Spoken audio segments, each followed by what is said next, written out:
vous savez que quand je sors de ma tanière, c'est qu'il y a eu un dip sur l'algo. Donc on va voir de suite la liste. Il y en a eu énormément hier. Je crois qu'il y en a eu à peu près ouais, 200 sur Binance. Donc c'est presque la totalité de toutes les alts.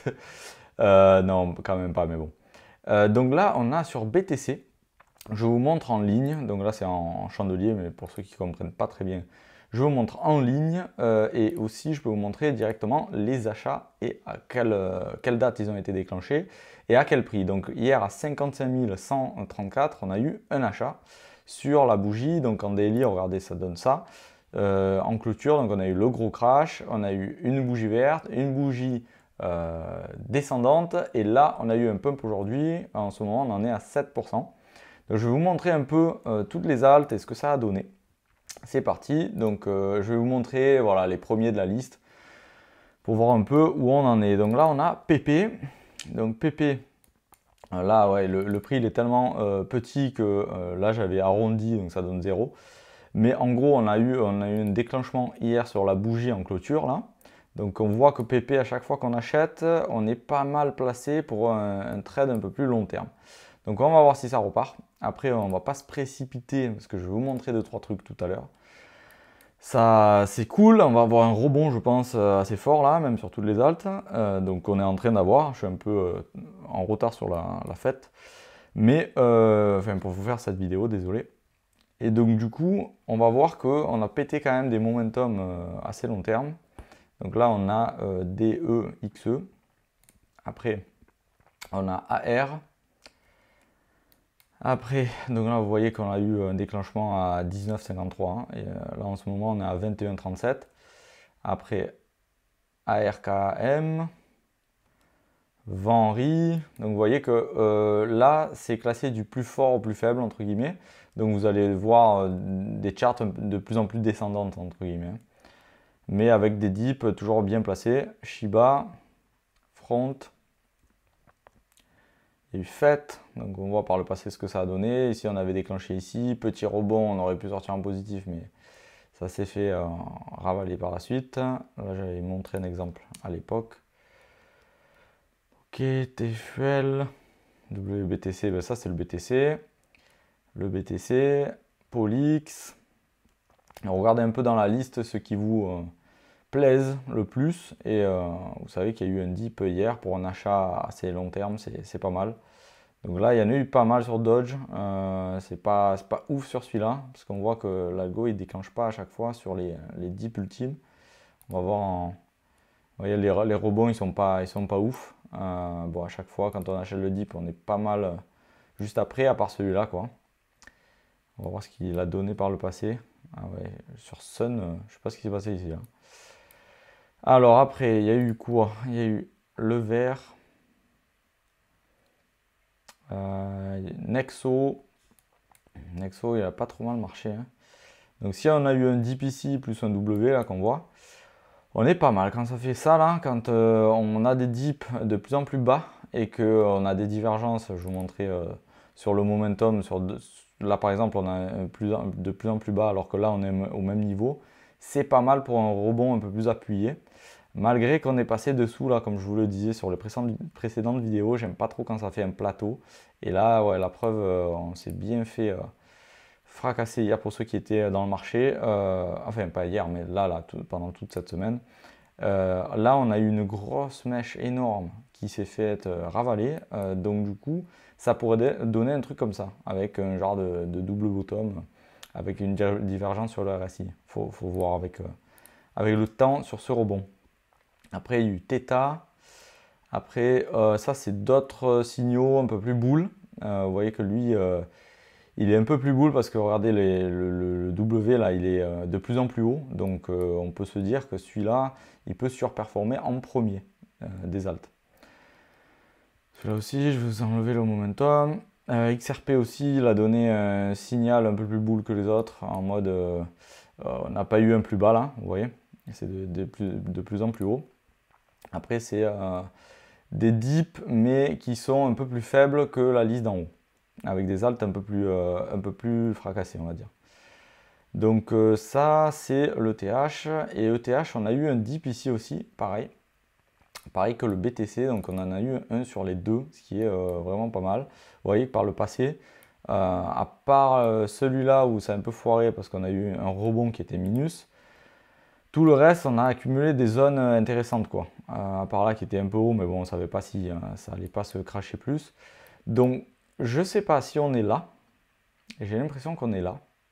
Vous voyez qu'ici, là, on est passé sur pas mal de... Je vais arrêter là, mais regardez la liste si ça vous intéresse. Mettez sur pause. Tous ceux qui ont déclenché un dip. Voilà. Je vais faire l'analyse sur ETH. Je vais mettre un peu plus d'informations. Donc, ici, donc là, c'est pareil. Les dips qu'on voit là, c'est la même chose, un peu moins gros. Mais par exemple, je vous donne un truc en weekly. Donc, c'est-à-dire qu'une bougie est égale à une semaine. Vous voyez qu'ici, par le passé, quand on est venu se retourner comme ça, là on a à peu près pareil, ça a montré de la faiblesse dans le prix. Vous voyez qu'on n'a pas fait d'énormes plus hauts. Alors, quand on prend le TH avec plus d'historique, comme là, donc c'est crypto là, hein, vous voyez, on a un truc un peu similaire à ici, mais encore plus bas. Vous voyez? Là, à chaque fois que ça s'est retourné, c'était un peu la fin du pump. Donc c'est pour ça que ça me rassure pas trop, j'aime pas trop ça. On est plutôt dans un retournement en baissier que haussier, malheureusement. Ça me fait chier de vous dire ça, mais... donc, il faut voir. Là, on va avoir un rebond, sûrement. Parce qu'on ne va pas d'un coup retourner la tendance et faire ça sans avoir bien déversé la thune qu'on a accumulée ici. Moi, je parle des gros qui ont accumulé ici. Il faut du temps quand même pour qu'ils arrivent à décharger. Mais là, j'ai pas l'impression qu'on est ni bien accumulé, ni bien déchargé. Donc je ne sais pas trop quoi dire en ce moment. Il faut un peu plus de développement. Un autre truc intéressant, c'est que sur le Nasdaq et sur le S&P, on a déclenché un achat aussi pareil hier. Là. Vous voyez que là, je vous repasse en bougie avec un indicateur un peu plus précis. On voit clairement la tendance et à chaque fois qu'on a eu un achat sur le S&P ou le Nasdaq, on n'était pas loin des bottoms, à part celui-là par exemple, où on était bien vert. Mais là, quand on marque la tendance avec un dip, c'est pas mal du tout. Donc il faut voir que en fait, peut-être que là, le crash, c'était une arnaque complète. Et qu'on va repartir vers le nord. Donc là, on est en 2 semaines. Moi, j'aime bien regarder le 2 semaines. On voit que là, on a eu un gros momentum bull. Donc là, peut-être qu'on va faire une pause avec des rebonds un peu moins forts. Faut voir. Mais comme je vous le disais, j'aime bien regarder les données avec la masse monétaire en moins, divisé par M2. Donc là, j'ai fait tout un calcul pour que que TradingView comprenne. Mais on voit en fait qu'une fois qu'on avait pété la résistance, on ne s'est jamais trop retourné, quoi. Donc là, est-ce que c'est le moment de revenir travailler cette zone pour ensuite repartir? Ou alors si on part direct, un peu comme là, quoi. Et là, bon, on était déjà bien entamé. Mais en gros, moi je dirais que on va potentiellement faire une petite pause sur la tendance. Ça ne veut pas dire que ça va se cracher. Mais on a un peu partout les mêmes signaux. Et potentiellement, c'est le moment où la thune se déverse dans les plus petites capitalisations, dont la crypto. Donc, faut voir. Mais en vrai, ça suit pas mal les marchés. Hein. Ça suit pas mal les marchés, la crypto, le bitcoin et les alts. Donc, ouais, c'est soit un top, parce que là, on arrive dangereusement sur le précédent top des années 2000, là, quand il y a eu une bulle énorme. Et est-ce que ça va faire vraiment résistance de fou, vous voyez, au millimètre près presque, on arrive à faire un top. Et sur le S&P, on est un peu moins haut. Et après, ça par exemple, c'est le reflet des petites capitalisations. Donc est-ce qu'on va enfin s'extraire du range et vraiment faire un truc de fou? Ou encore lutter par exemple là sur le DJI, le Dow Jones, buter sur cette résistance et repartir vers le bas. Ça voudrait dire que le S&P et le Nasdaq auraient été plus bull et que le reste soit un peu à la ramasse et qu'ils n'arriveraient pas à passer ce genre de résistance. Le momentum, il nous montre que potentiellement on va péter et aller vraiment chercher des plus hauts sur beaucoup de stocks, mais c'est à voir, c'est encore à confirmer. Donc là, c'est en cours de développement.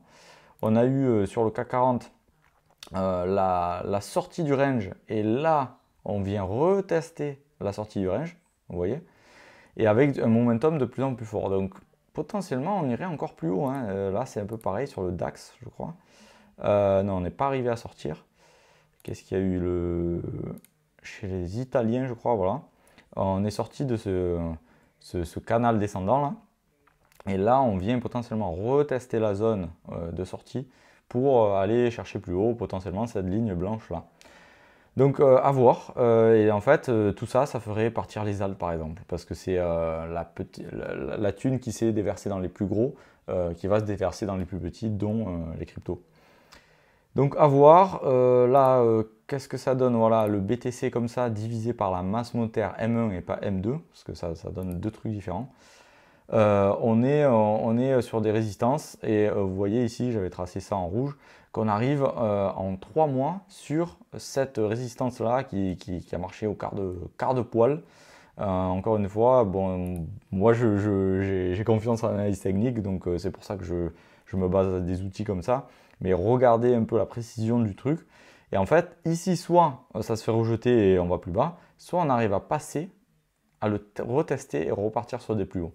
Et là, en fait, ça n'aurait pas été des divergences, mais un truc pour un momentum qui descend pour être rechargé, pour repartir plus haut. Mais il faut faire gaffe parce que là, pour l'instant, c'est un momentum baissier sur un prix haussier qui indique une divergence quand même assez importante en 3 mois, ce qui est une unité de temps assez forte. Donc voilà, en un mois, ça donne à peu près pareil. Vous voyez qu'on est de moins en moins fort à chaque fois qu'on remonte. Mais l'information intéressante, c'est qu'on a pété des plus hauts sur tout ce que je viens de vous montrer. Donc en fait, ça serait juste une pause avant la grosse remontada, ce que tout le monde attend. J'aime pas trop quand tout le monde attend un truc, et en plus que quand ça fait des sommets comme ça, très plats là, c'est jamais trop bon signe. Mais bon, là, on s'est extrait d'un truc qui a duré depuis très longtemps, hein, depuis le bull run 2018. On est resté dans ce range là, et vous voyez quand même, c'est assez bull, on n'est pas en bear là sur cette chart. Et en plus de ça, on s'est extrait ici de momentum assez baissier qui a pu passer et traverser cette ligne médiane depuis le bull market jusqu'à octobre 2023. Et là, on voit qu'on vient retester là les plus hauts et potentiellement consolider et c'est parti. Et un autre truc intéressant, puisque je suis lancé, j'ai 10 000 trucs à vous montrer à chaque fois, mais bon voilà, on va contenir ça. Je vais essayer de faire plus court que d'habitude. Mais là, en tout cas, on a donc ça c'est les autres sur le BTC. Donc les autres, c'est le market cap de tout ce qui est petite capitalisation des cryptos sur le BTC. Donc c'est pour voir un peu quand est-ce que les petites caps, donc ce qui pump fort, vont surperformer. Et on voit que là, on va avoir un dip dans 3 jours, en 2 semaines, sur cette charte. Et c'est très intéressant, moi je trouve, parce que ici, on est à peu près au niveau où à chaque fois ça se retourne. Vous voyez? Et en fait, quand ça se retourne, ben là, c'est un peu la folie on fait de la thune gratuitement. Donc, faut voir si là, le dernier crash qu'on a eu, c'était pas le dernier truc pour prendre toute la liquidité de tous les mecs qui vont paniquer et repartir vers le nord, voilà, courant fin d'année quoi. Donc voilà, on a cette info qui est quand même assez intéressante, moi je trouve. Et je suis ça attentivement. Après le GBTC sur le BTC, donc le Grayscale Bitcoin sur Bitcoin, normalement quand eux ils sont bull, c'est-à-dire quand eux ils sont bull et qu'on a une divergence entre guillemets, parce que le GBTC ça devrait être calé sur le BTC, mais quand le GBTC est supérieur au BTC, normalement ça veut dire qu'il y a une pression à l'achat plus importante et que voilà, pendant tout ce temps-là, le BTC il a pump. Et là, on voit que ça commence à perdre un peu de force. Donc, est-ce que c'est la consolidation avant, boum, une deuxième jambe haussière? On va voir ça.